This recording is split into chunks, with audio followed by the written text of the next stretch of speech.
Hi, வாங்க. Paneer paneer butter biryani எப்படி செய்கிறதுன்னு பார்க்கலாம். எப்போதும் பிரியாணி செய்கிற மாதிரியே தான் எல்லாமே ரெடி பண்ணணும். மசாலாலாம் வெங்காயம், தக்காளி, பச்சை மிளகாய், இஞ்சி, பூண்டு, லெமனு, புதினா,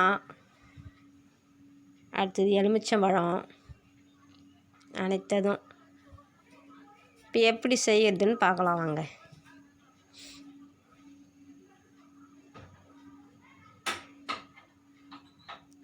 பன்னீர் என்ன பண்ணணும், ஃபஸ்ட்லேயே கவரை ரிமூவ் பண்ணிவிட்டு கட் பண்ணி தண்ணியில் போட்டு அலசிட்டு அது ஒரு சுடுதண்ணி வச்சு தண்ணி கொதிக்கிறப்ப அது சுடுதண்ணியில் போட்டு அப்படியே உடனே எடுத்துட்டால் போதும்.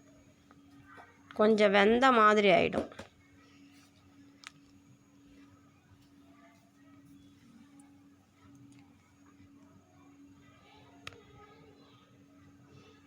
அது சுடுதண்ணியில் போடும்போது கொஞ்சம் உப்பு கொஞ்சம் போட்டுக்கணும். அப்போ தான் அதுக்குள்ளே கொஞ்சம் உப்பு ஊறும். ஊறி வேக வச்சுக்கணும்.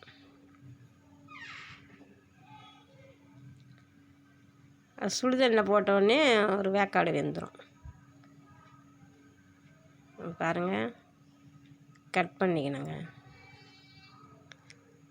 பன்னீர் பட்டர் மசாலா பிரியாணி நல்லா சூப்பராக இருக்கும்.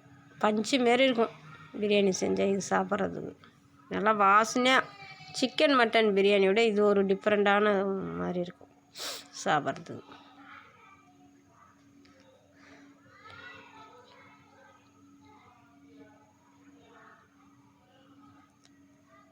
இதிலே பக்கோடா செய்யலாம், சிக்கன் 65 செய்யலாம். இந்த பன்னீரில் இதிலே பாலாக் பன்னீரும் செய்யலாம். இல்லை, இது வெறும் வெங்காயம் தக்காளி போட்டு பன்னீர் பட்டர் மசாலாவும் செய்யலாம். சப்பாத்திக்கெலாம் தொட்டு சாப்பிட நல்லாயிருக்கும். சப்பாத்தி, பரோட்டா அப்படி சாப்பிட்றதுக்கு, அதில் தொட்டு சாப்பிட்றதுக்கு கிரேவி செய்யலாம். எத்தனையோ ஐட்டம் செய்யலாம் பன்னீரில். நான் முதல் தடையாக பிரியாணி தான் செஞ்சு போட்டு காமிக்க போகிறேன் வீடியோவில். அப்புறம் 65 செஞ்சுருக்கோம். பிரியாணி செஞ்சுட்டு இதே பன்னீரை 65.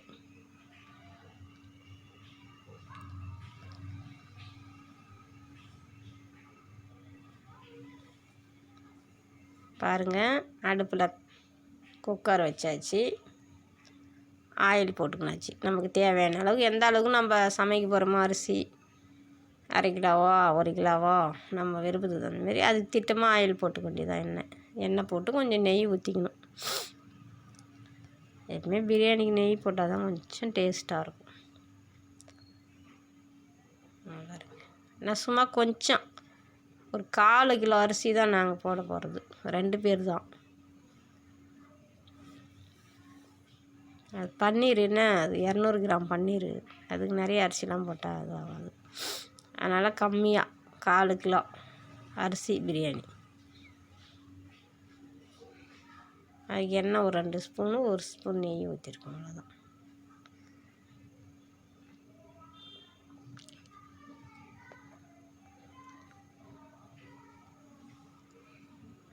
எண்ணெய் காஞ்சிடுச்சு, பட்டை லவங்கம் போட்டாச்சு, வெங்காயம் போட்டுக்கலாங்க.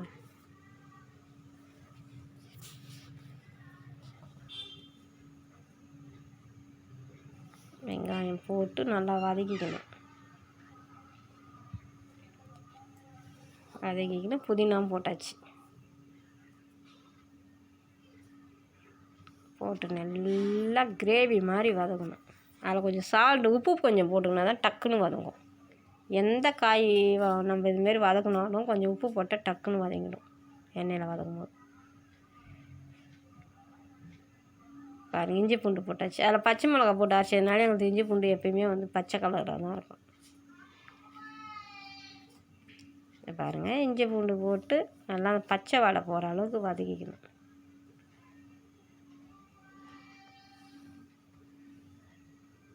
பன்னீர் அது சுடுதண்ணியில் போட்டது வடிகட்டினது எடுத்து வச்சுலாம் காமிக்கலாங்க. இதில் வீடியோ இதே 8 நிமிஷம் ஆயிடுச்சு. அது இன்னும் போட்டால் அது 1 ஹவர் வந்துடும் பழகுது. அதனால் அதை கட் பண்ணதை மட்டும்தான் வீடியோக்குள்ளே காமிச்சிருக்கேன். அது சுடுதண்ணியில் போட்டு வடிகட்டி எடுத்து வச்சாச்சு தனியாக. அது லாஸ்ட்டில் தான் அது காட்டும் பிரியாணியில் போடும்போது. சிக்கன் பாருங்கள், வெறும் சில்லி பவுடரு, கொஞ்சம் வந்து மஞ்சள் பொடி கலருக்கு,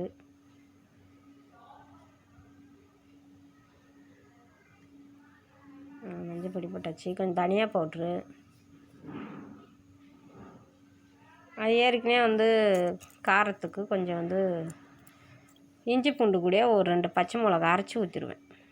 அது அப்படியே முழுசாக போட்டாக்கா சாதத்தில் ஒரு மாதிரியே எடுத்து ஒதுக்கி ஓரமாக வைப்பாங்க.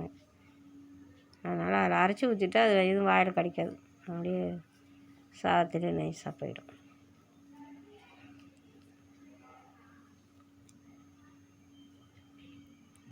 பாருங்கள், வதக்கும் போது நல்லா கலர்ஃபுல்லாக இருக்குது பாருங்கள். அளவு தண்ணி ஊற்றிக்கலாம்.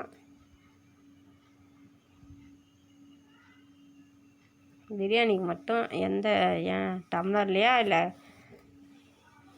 காப்படிலையா படியிலையா எதில் வைக்கிறோமோ, அரிசி அளவு எதில் அளக்கிறோமோ அந்த கப்புலேயே தண்ணி அளவு வச்சுக்கணும்.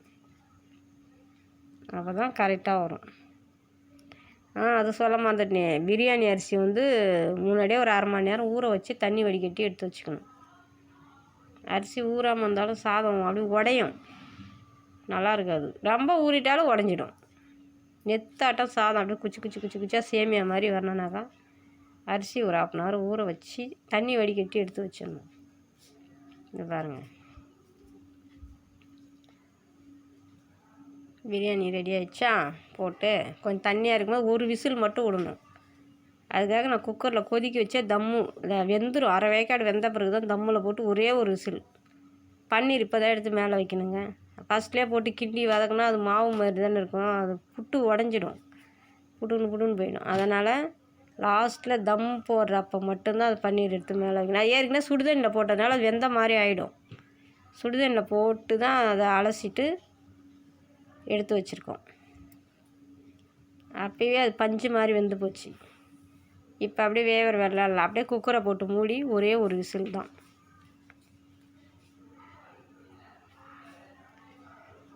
பாருங்கள், சூப்பராக இருக்குது. மூடியாச்சு, ஒரே விசில் தான், எடுத்தாச்சு. இந்த பாருங்கள், பன்னீர் பட் பிரியாணி சூப்பராக இருக்குது பாருங்கள் பார்க்குறதுக்கு. சாதமும் பன்னீர் பட்ரு, முட்டை, லெமனு எல்லாமே நல்லா சூப்பராக கலர்ஃபுல்லாக இருக்குது பாருங்கள். நீங்களும் இதை மாதிரி செஞ்சு சாப்பிடுங்க. சாதத்துக்குள்ளே போட்ட உடனே பன்னீர் ஒயிட்டாக இருந்தது, கலராக மாறிடுச்சு.